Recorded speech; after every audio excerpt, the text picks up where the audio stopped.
الحمد لله ذي العزة والعلاء رب العالمين، والصلاة والسلام على سيد الأنبياء والمرسلين، والعاقبة للمتقين. أما بعد فأعوذ بالله من الشيطان الرجيم.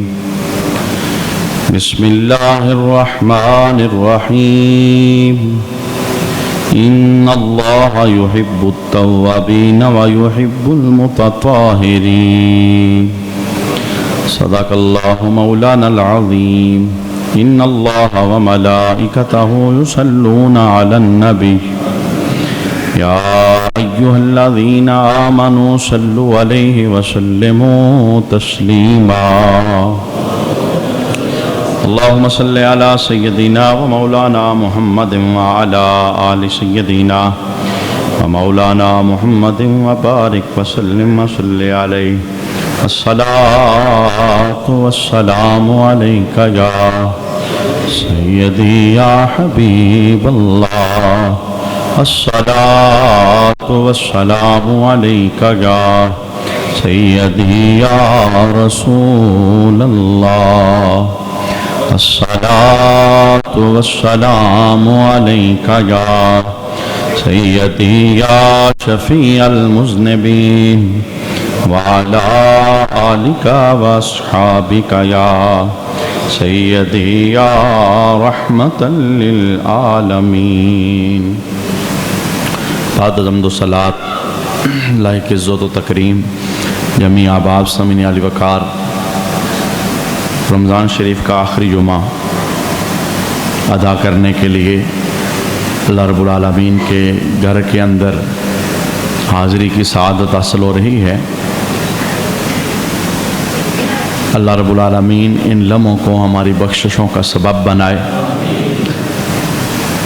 اور زندگی کی خطاؤں کو اللہ رمضان کے صدقے میں نیکیوں کے نور میں تبدیل فرمائے، اور رمضان کے اس مقدس مہینے میں جس طرح اس کا ادب چاہیے تھا ہم اس طرح کمزور ہونے کے ناطے اس کی تکریم اور ادب نہ کر سکے.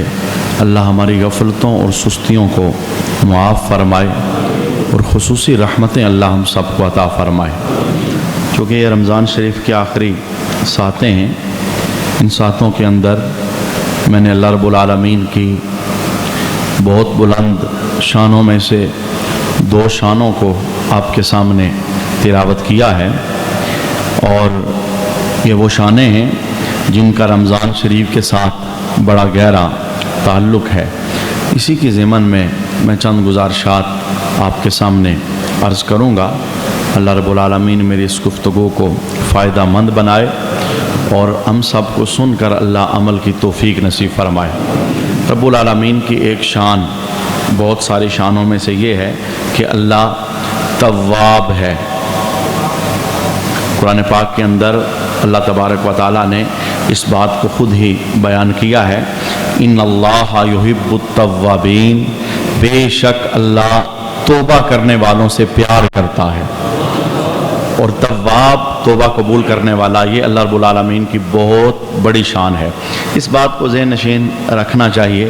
اللہ رب العالمین ہمارے سجدوں کا محتاج نہیں، ہماری نمازوں کا محتاج نہیں، ہمارے تقوی اور پرہیزگاری کا محتاج نہیں. حدیث پاک کے اندر یہ واضح جملہ موجود ہے. اللہ کے محبوب علیہ السلام ارشاد فرماتے ہیں، اگر کائنات کے سارے لوگ گناہگار ہو جائیں اور ایک گناہگار کے دل پر جمع ہو جائیں تو اللہ رب العالمین کو کوئی نقصان نہیں دے سکتے. بندوں کی گناہگاری کی وجہ سے رب کو کوئی نقصان ہوتا ہے؟ اس طرح کی کوئی بات نہیں. سارے مسجد چھوڑ جائیں، سارے گھروں میں بیٹھ جائیں، سارے اللہ رب العالمین کے حکموں کو توڑنے والے ہو جائیں، اللہ رب العالمین کو کوئی نقصان نہیں دے سکتے. اور حدیث کے اندر یہ دوسرا جملہ بھی موجود ہے، اگر ساری کائنات کے لوگ ہدایت یافتہ ہو جائیں اور نمازی بن جائیں، پرہیزگار بن جائیں، اللہ کے سامنے سر پھینکنے والے بن جائیں تو اللہ کو کوئی فائدہ نہیں دے سکتے. یعنی ہماری گناہگاری رب کو کوئی نقصان نہیں دیتی اور ہماری پرہیزگاری رب کو کوئی فائدہ نہیں دیتی. ہاں، جب ہم اللہ کے دربار میں جھکتے ہیں تو یہ اللہ کی ایک اپنی شان ہے. اللہ رب العالمین کہتا ہے مجھے توبہ کرنے والے اچھے لگتے ہیں. میں ان سے پیار کرتا ہوں، میں ان سے محبت کرتا ہوں، تو انسان کی زندگی کا وہ لمحہ اس کے لیے قیمتی ترین لمحہ ہوتا ہے جب اسے اندر کا انسان یہ پکار دے، یہ آواز لگائے کہ تو غلطی پر ہے، تیرے وجود کے اندر یہ گناہ ہے، کردار کا یہ پہلو تیرے وجود کے اندر کانٹا بن کر تیرے ساتھ لگا ہوا ہے، تو اس سے تائب ہو جا، تو اسے چھوڑ دے، اللہ کے دربار کے اندر اپنے آپ کو پیش کر لے۔ میرے محبوب علیہ الصلوۃ والسلام نے اس پورے فلسفے کو ایک حدیث کے اندر بیان کیا۔ حضور رحمت عالم صلی اللہ علیہ وآلہ وسلم نے دو قسم کے لوگ بیان کیے، اور یہاں پر بات کافر کی نہیں ہے، یا مسلمان کی ہو رہی ہے یا مسلمانوں میں جو فاجر بندہ ہے، یعنی گناہ کرنے والا بندہ ہے، اس کی ہو رہی ہے۔ دونوں کا ذکر اللہ کے محبوب نے اپنی اس حدیث کے اندر بیان کیا۔ تھوڑی دیر کے لیے اس حدیث کو توجہ کے ساتھ سنیے، پھر اپنے آپ کو چیک کیجئے کہ ہم اس حدیث میں کس سائیڈ پر ہیں، ہماری یہ سائیڈ ہے یا ہماری یہ سائیڈ ہے۔ اللہ کے محبوب علیہ الصلوۃ والسلام نے کن الفاظ کے اندر دو گروہوں کا ذکر کیا، نیک اور بد، مسلمان اور فاجر۔ یہاں کافروں کی بات اس حدیث کے اندر نہیں ہو رہی۔ آئیے حدیث کے لفظ سنیے۔ اللہ کے محبوب علیہ السلام ارشاد فرماتے ہیں، المؤمن یری ذنوبہ کأنہ قائد تحت جبل یخاف ان یقع علیہ۔ فرمایا جو بندہ مومن ہوتا ہے، گناہ ہو جاتے ہیں، چونکہ انسان خطا کا پتلا ہے، اس سے غلطی ہو جاتی ہے، لیکن غلطی اور گناہ کے بعد پھر آگے دو کردار پھوٹتے ہیں۔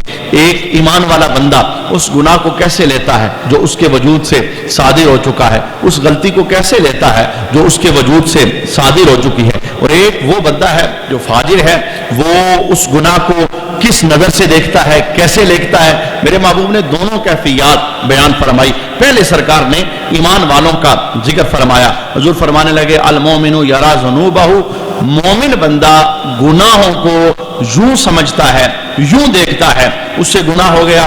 سب سے پہلے میں یہ بات آپ کے سامنے عرض کرنا چاہوں گا، اپنا احتساب کرنا سیکھیے۔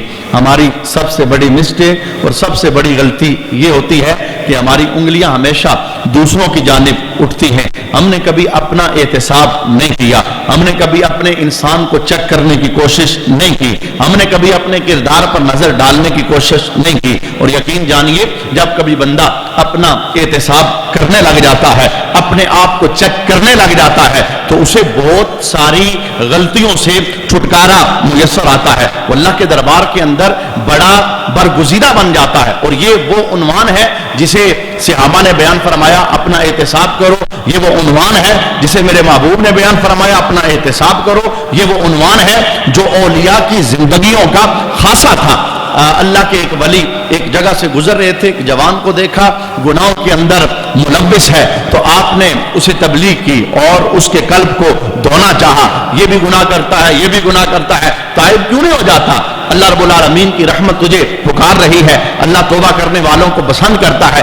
اس جوان نے آگے سے ایک شرط لگائی، کہنے لگا ہے بزرگوں، آپ نے مجھے بڑے نیک کام بتائے ہیں، میں نماز بھی پڑھوں، میں روزے بھی رکھوں، میں حج بھی کروں، میں زکوٰۃ بھی دوں، میں یہ بھی کروں، یہ بھی کروں، یہ بھی کروں، میں تو گناہوں کے اندر ملوث رہنے والا بندہ ہوں، مجھ سے یہ سارے کام نہیں ہو سکتے، آپ فقط مجھے ایک کام بتائیں جو میں کر لوں میری نجات ہو جائے، میرا چھٹکارا ہو جائے۔ اللہ رب العالمین نے اپنے خاص لوگوں کو ایک باطنی نظر عطا کی ہوتی ہے، وہ دیکھتے ہیں کس مریض کا علاج کس جگہ سے میسر آتا ہے۔ ایک بندہ ہوتا ہے جو جسمانی مرض کا علاج کرنے والا ہوتا ہے، اور جو اولیاء ہیں اللہ نے انہیں روحانی امراض کی شفا کا ایک نسخہ عطا فرمایا ہے۔ یہ بندے کو پہچان جاتے ہیں کون کہاں پر گرا ہوا ہے، کس کو کون سا نسخہ ہے، کیمیا دیں گے، اس کی زندگی کے اندر انقلاب پیدا ہو جائے گا۔ آپ نے کہا ٹھیک ہے نوجوان، تو میرے ساتھ کمپرومائز کر لے، میرے ساتھ سودا کر لے، ساری باتیں چھوڑ، صرف ایک کام تو میں بتاتا ہوں، اگر تو وہ کر لے گا تیری نجات کے لیے وہ کام کافی ہوگا۔ وہ خوش ہو گیا، کہنے لگا بزرگوں میں آپ کے ہاتھ میں اپنا ہاتھ دے دوں گا، مجھے بتائیے میں کون سا کام کروں۔ آپ فرمانے لگے اور کچھ نہ کر، جب رات کو سونے لگے اپنے بستر پر جانے لگے، دن بھر کے کاموں پر ایک نگاہ ڈال لیا کر، دن بھر کے کاموں پر، صبح سے لے کے شام تک تو بستر پر پہنچا، 24 گھنٹے تیرے کیسے گزرے ہر روز اس پر نگاہ ڈال لیا کر۔ اس نے کہا یہ کون سا کوئی مشکل کام ہے، مجھے تو کچھ بھی کرنا نہیں پڑ رہا، تھوڑی دیر سوچنا ہے، تھوڑی دیر نگاہ ڈالنی ہے، اپنے ماضی پر زندگی کے 24 گھنٹوں کو دیکھنا ہے۔ آج وہ اپنے بستر پر پہنچا ہے، رات کا سناٹا ہے، رات کا اندھیرا قبر کا منظر پیش کر رہا ہے، وہ اپنے ماضی پر توجہ ڈالتا ہے۔ میں صبح اٹھا تھا، جواب آتا ہے نہیں، میں نے نماز پڑھی تھی، جواب آتا ہے نہیں، میں قرآن کے سامنے بیٹھا تھا، جواب آتا ہے نہیں، پورا دن میں بازار چلا گیا، مجھ سے کوئی نیکی ہوئی، جواب آتا ہے نہیں۔ بار بار اس کی نگاہ گناہوں پر پڑتی، 24 گھنٹے کے ماضی کے اندر اسے ایک نیکی بھی میسر نہ آئی۔ جب اس نے اپنے نامہ اعمال کو دیکھا، بستر پر ہے، اندھیری رات قبر کا منظر پیش کر رہی ہے، پورا وجود پسینے کے اندر ڈوب گیا، سوچنے لگا میں کتنا بدبخت بندہ ہوں جس کی زندگی کے 24 گھنٹے کے اندر ایک گناہ نہیں، اور اگر میں پیچھے چلا جاؤں اپنی زندگی کو دیکھنے لگ جاؤں مجھے تو نیکی میسر نہیں آئے گی۔ اس نے ایک دن یہ کام کیا، 2 دن یہ کام کیا، پھر اس نے اس کام کو چھوڑ دیا۔ پھر ان کے ساتھ ملاقات ہو گئی، ملاقات ہوئی، انہوں نے پوچھا جوان میں نے تمہیں ایک ڈیوٹی لگائی تھی، ایک کام سونپا تھا، کیا وہ کر رہا ہے؟ اس نے کہا بزرگوں ایک ہی کام تھا لیکن تھا بڑا مشکل، میں نے 2 دن کیا، میں وہ کام نہیں کر سکتا، شرمندگی ہو جاتی ہے، میں اپنے پسینے میں ڈوب جاتا ہوں، مجھ سے یہ کام نہیں ہو سکتا۔ اس اللہ کے ولی کا جملہ سننا، آپ فرمانے لگے اچھا یہ بتاؤ یہاں پر تو اکیلا ہے، اپنے گھر کے اندر ہے، اپنے بستر پر ہے، قبر میں بھی نہیں، رات کے اندھیرے کے اندر محفوظ اپنے گھر میں ہے، تجھے تیرا نامہ اعمال صرف آنکھوں سے دیکھنے کا کہا گیا، تو نہ دیکھ سکا، شرمندہ ہو گیا، پانی پانی ہو گیا، بتانا جب حشر کی گرمی کے اندر تیرا نامہ اعمال تیرے ہاتھوں میں دے دیا جائے گا، تیری ماں تیرے سامنے، تیرا باپ تیرے سامنے، تیری بہن تیرے سامنے، تیرے بیٹے تیرے سامنے، تیرے دوست تیرے سامنے، عزت کرنے والے چاہنے والے تیرے سامنے، اللہ فرمائے گا پڑھ کے سنا کیا کر کے آیا ہے۔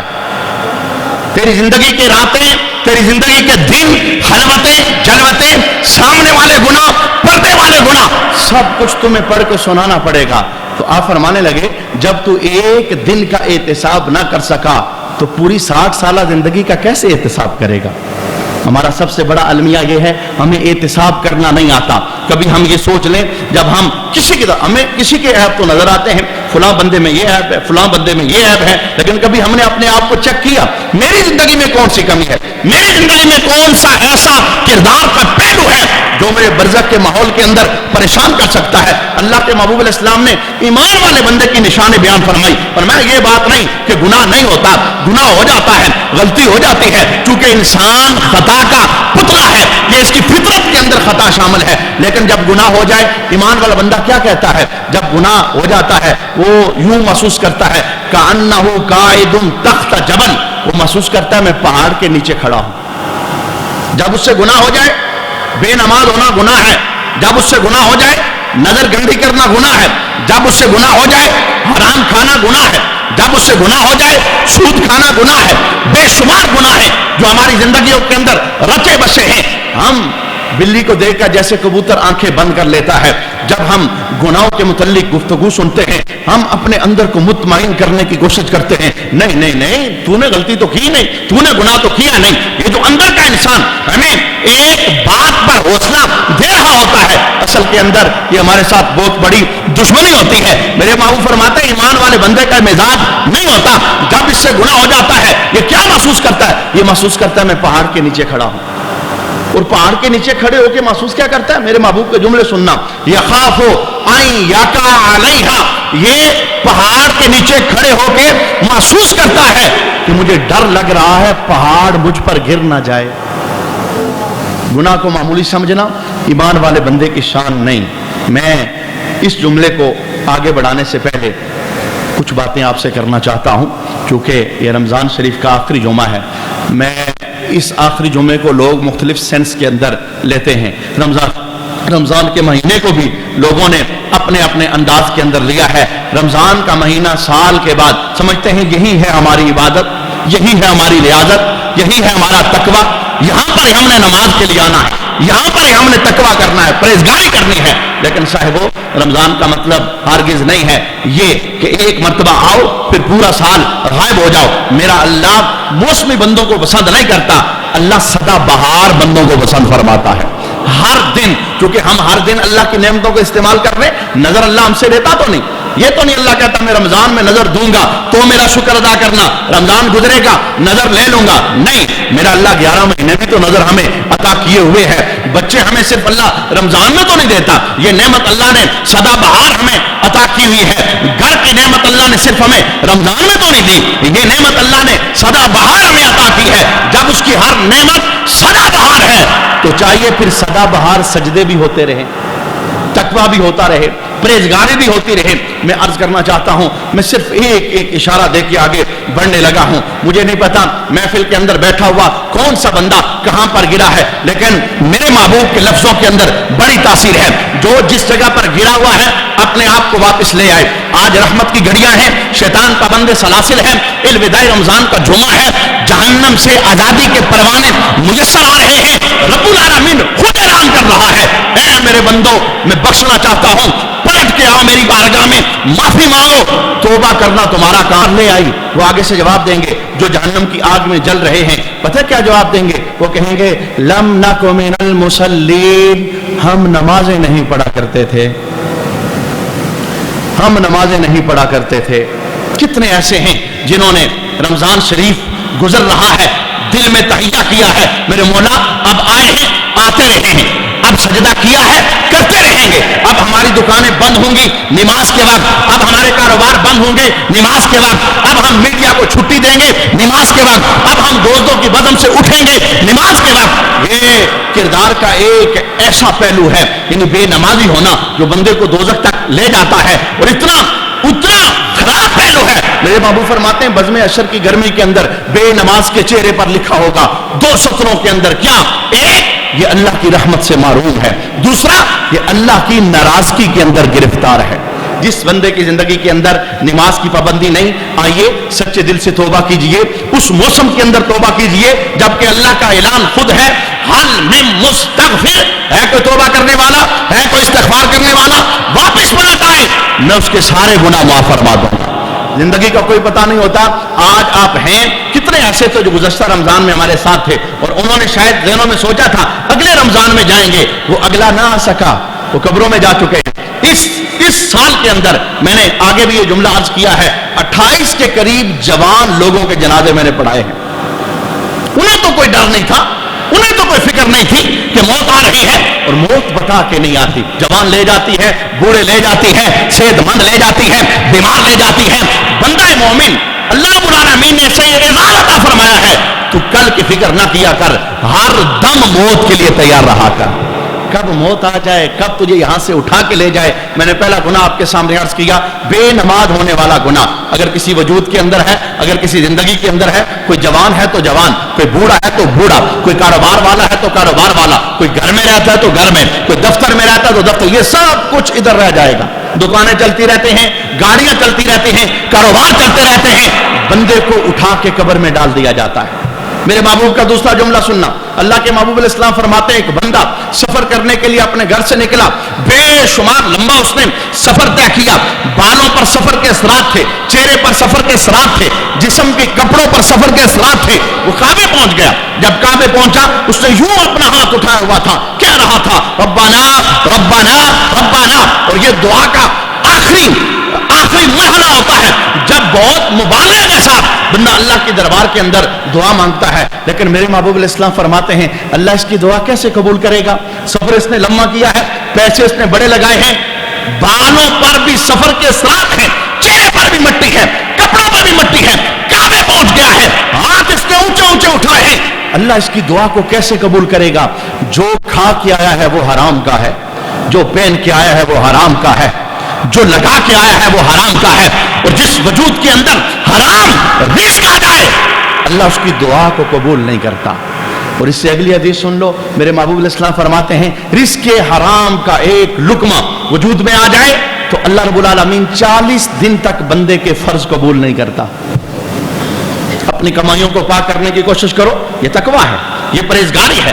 صرف ہمارا مذہب ہمیں نماز کی تلقین نہیں کرتا، صرف ہمارا مذہب ہمیں قرآن کے سامنے بیٹھنے کی تلقین نہیں کرتا، بلکہ ہمارا مذہب چاہتا ہے ہم اندر باہر سے ستھرے ہو جائیں، ہماری روح پاکیزہ ہو جائے، اپنے رزقوں کو حلال. آج حلال رزق نسلوں تک پہنچاؤ گے, کل قبر میں جاؤ گے پریشانی نہیں ہوگی. آج حلال رزق بینک میں چھوڑو گے, کل قبر میں جاؤ گے پریشانی نہیں ہوگی. آج حلال رزق چھوڑ کے آنکھیں بند ہو جائیں گی, مرتے ہوئے کوئی پریشانی نہیں ہوگی. لیکن اللہ نہ کرے اگر حرام رزق نسلوں تک پہنچا, حرام رزق بینک میں رہ گیا, حرام رزق چھوڑ کے ہم قبر میں چلے گئے, یہ ہماری قبر کے اندر آگ میں اضافے کا سبب بنتا رہے گا. یہ وہ شعلے ہیں جو قیامت تک ٹھنڈے نہیں پڑیں گے. جن لوگوں کی زندگیوں کے اندر حرام مال, یہاں تو یعنی یہ جملہ حدیث پاک کے اندر ہے, میرے محبوب نے 14 صدیاں بعد لوگوں کی جو سوچ تھی اسے دیکھ کر کے پہلے سرکار نے رہنمائی فرمائی. کون سا جملہ؟ لوگ کہتے ہیں جی مولانا صاحب مال آنا چاہیے, مال جیسے مرضی آ جائے, دھوکے سے آ جائے, ملاوٹ سے آ جائے, شراب سے آ جائے, جوئے سے آ جائے, کسی کا حق مار کے آ جائے, کسی کے پلاٹ پہ قبضہ کر کے آ جائے, کسی کی جائیداد پہ قبضہ کر کے آ جائے, بہنوں کا حق کھا کے آ جائے, مولانا صاحب مال آنا چاہیے. میرے محبوب نے فرمایا تھا ایک زمانہ ایسا آئے گا لوگ کہیں گے مال ہونا چاہیے, حرام کا ہو یا حلال کا, اور وہ زمانہ آ گیا ہے. میرے محبوب علیہ السلام نے جو دیکھ کر کے بتایا تھا وہ اس وقت ہم معاشرے کی نگاہ کے اندر, کردار کے اندر دیکھ رہے ہیں. اگر کسی کی زندگی کے اندر رزق حرام رچ بس چکا ہے, آئیے ایک سندیشہ دینے والا آپ کو سندیشہ دے رہا ہے, ایک پیغام دینے والا آپ کو پیغام دے رہا ہے. واپس پلٹ آئیے, رزقوں کو ستھرا کرنے کی کوشش کریں. ادھر بھی سکھی رہیں گے, موت بھی سکھی ہے, اور قبر کے اندر بھی اللہ نور داخل فرما دے گا. تیسرا جملہ سنیے, میرے محبوب علیہ الصلوۃ والسلام ارشاد فرماتے ہیں سود ایسی بیماری ہے جس کے گناہ کے 70 حصے ہیں, اور ان 70 حصوں میں سے سب سے چھوٹا حصہ یہ ہے کہ ایمان کی حالت میں بندہ اپنی ماں کے ساتھ بدکاری کرے. اعوذ باللہ من الشیطان الرجیم. اللہ حفاظت عطا فرمائے. کیسے لوگوں کی زندگیوں میں سود رچ بس گیا, کہتے ہیں 10 لاکھ بینک میں رکھوائیں گے, ہم کھاتے رہیں گے, نسلیں کھاتی رہیں گی, ہمیں ہاتھ ہلانے کی ضرورت نہیں ہے. اور ہمارے مذہب نے قرآن کی بے شمار آیات, احادیث مبارکہ بے شمار کتنی جگہوں پر سود کی مذمت فرمائی ہے. اگر کسی کی زندگی کے اندر سود ہے تو رمضان شریف کا بابرکت مہینہ بتا رہا ہے جاتے جاتے توبہ کر جاؤ, اللہ رحمت تمہیں ضرور عطا فرمائے گا. اس نے وعدہ جو کیا ہے, میں توبہ کرنے والوں سے پیار کرتا ہوں. جس بندے کا بینک کے اندر سیونگ اکاؤنٹ ہے, یہ سود کی ایک نشانی ہے, اور اس اکاؤنٹ کے ذریعے بندے کو سود میسر آتا ہے, اسے چاہیے آج ہی توبہ کرے, سیونگ اکاؤنٹ ختم کر کے کرنٹ اکاؤنٹ بینک کے اندر کروا لے.